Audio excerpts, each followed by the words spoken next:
একখানা ইঞ্জিন নিয়ে করছো মিছে অহংকার। সাধের দেহ অচল হইলে চিনতে পারবে আপন তো।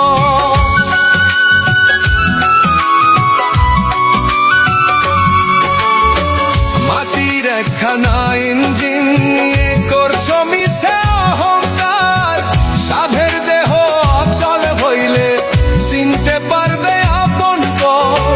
কিসের জন্য লাভ হবে কি করিলা জীবনে। দমের গাড়ি বন্ধ হলে চলবে না তেল মোবাইলে। দমের গাড়ি বন্ধ হলে চলবে না তেল মোবাইলে। দমের গাড়ি বন্ধ হলে চলবে না তেল মোবাইলে।